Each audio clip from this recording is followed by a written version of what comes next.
Good evening, ladies and gentlemen, boys and girls, and children of all ages. You are now listening to another exciting edition of Cory Comments On. I'm your host, Cory McKnight. You can join me every Friday evening at 6 p.m. right here on allwnyradio.com for the show. Welcome into the show. It's Friday, February 1st, 2019. We are kicking off February with a Friday, so that must be good, right? Maybe going to be a better month than January was. Hopefully warmer, too. We just finished January with two of the coldest days back-to-back, probably in like Western New York history. We were breaking records up here for cold temperatures. It was like 0 degrees Fahrenheit for like the high temperature for the day. So when you factor in the wind chill too, it was like negative 25 or something. Craziness. Late January. It's supposed to be cold, but it was just like brutally cold, and not the kind of thing you want to see this time of year. Hopefully we're further through winter than we are towards the beginning, getting towards the end here. Other than the cold weather, it is also National Wear Red Day, and that is for the ladies out there. It's Ladies' Day. Focusing on women getting their hearts checked for heart disease. It is the #1 killer among women in the United States. Get your hearts checked, ladies. You don't want to have a heart attack or nothing, right? You want to keel over, 6 feet under. Doesn't sound like a good time. Get your heart checked on National Wear Red Day. I am currently wearing a Buffalo Sabres hoodie and blue jeans, so I am not wearing red. So I'm like clearly not a good participator in Wear Red Day. I wish I had the old red Sabres jersey from like the mid-2000s. Alternate red. Oh, that was so sick. Fully red, black shoulders or whatever. The goat head on the front. Really wish I had one of those. Get a Chris Drury one, 23. Speaking of the Sabres, Sabres play tonight, hosting the Blackhawks at 7 p.m. at what I would say is a critical point in the season.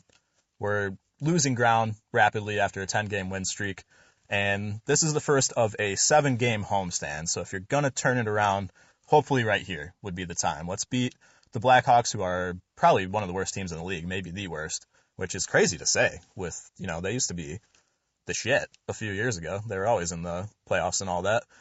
Not doing well this year for whatever reason, so we should beat them tonight. Please, boys. 2 points tonight. Please. Anything else is honestly unacceptable.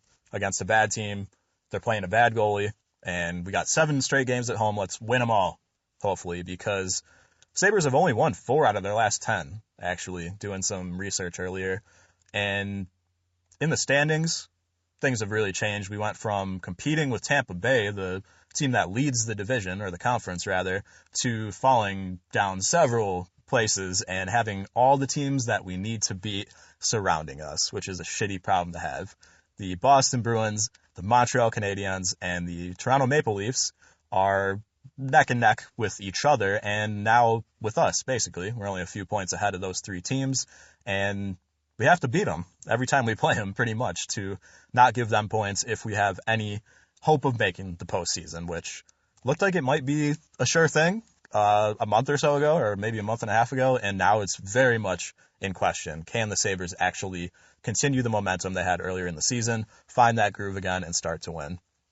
We do not have any games against Boston, Montreal, or Toronto until late February, though. It's like the 25th, going into March, actually. So let's pick up points away from them and then pick up the points from them, too, when we finally do get around to it. So whoever we're playing over the 7-game homestand, hopefully they're scared because we need points. Let's go, boys. Come on now. I wish I could go down to the arena tonight and watch them beat up the Blackhawks, hopefully, but it is freezing. And on the topic of it being freezing, it reminded me that for the past 2 days around here, most of the school districts were closed.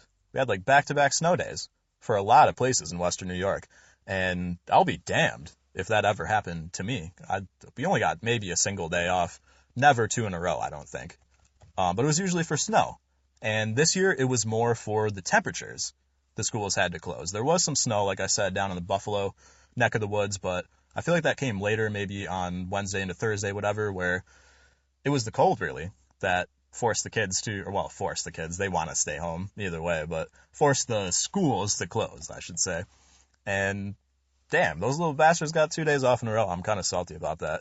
But it also reminded me of just how cool it was when I was a kid to wake up early in the morning on after a night where maybe a storm came through and you have hope. It could be a snow day. It could be a snow day, and you don't have a cell phone.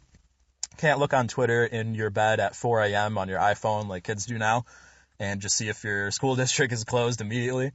So you wake up super early at like 5:30 in the morning, and you huddle around the TV and maybe make some hot chocolate or something, and you watch all of the closings at the bottom of the screen just get scrolled endlessly, like the same ones over and over. But you hope, against hope, that every time that screen updates with your district in it, or where it could be, that it's going to show up. And that was magical. I actually really miss it. It was a good time to actually get up earlier for school. A lot of the time you would be disappointed, and your team wouldn't get called in the lottery, your draft lottery, if you will, where your district did not close. But that's basically what it was like watching. It's like sports for kids, sports betting almost. You wait for your school district to come up. When it actually does, though, holy shit, that was so awesome. And then you just play Sega all day. Or maybe actually go outside or something. Build a snowman. So yeah, I feel for these kids these days. They won't get to experience that feeling. They can just look at Twitter at 4 in the morning in their bed on their iPhone and see, oh, school's closed, and go back to playing Minecraft at 4 in the morning instead of sleeping or whatever. It's terrible. I'm telling you. I feel bad for these kids. But on the topic of sports, drafting, lotteries, all that type of stuff, it is also the Super Bowl on Sunday. Not very excited. Patriots, Rams.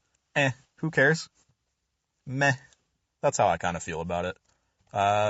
Go Rams, I guess. I kind of used to dig the Rams towards like, I don't know, the mid 2000s when they were best show on turf. Kurt Warner and Torrey Holt, Isaac Bruce. Amazing. Love those teams. They were good. They won the Super Bowl, so maybe they'll do it again. Go Rams. Screw the Patriots. Are you going to be watching? Are you looking forward to the Super Bowl? I think it's like Maroon 5 is the halftime show. Yeah, you should be looking forward to that. Rock and roll, boys. Someone else is in there, too. It's like a rapper. God, I can't even remember. I think it's Travis Scott. Yep, Travis Scott and Maroon 5. What is going to happen with that? Because I'm not excited for the game, really, so I was like, maybe the halftime show will have something to offer. I like Travis Scott, but Maroon 5 is maybe one of the worst bands of all time. They're really up there. So I want to know what you think about all of these silly topics I just went over, so you should contact me on Twitter, and we'll talk about it, at allwnycory. Tell me, do the Sabres have a legitimate shot at the postseason? What do you think? Are you going to be watching the game tonight? What do the Sabres need to do different? How cool was when school closed on TV? Give me your school closing stories when your team was picked in the draft lottery and how stoked you were for that feeling. It was awesome. And who do you got for the Super Bowl? What are you going to be eating? Are you watching the commercials? Let's talk about the Super Bowl. Hit me up on Twitter at allwnycory, and be sure to join me next Friday here at All Western New York Radio at 6 p.m., and we'll have a good time. Cory comments on, signing out, Cory McKnight. Take care. See ya.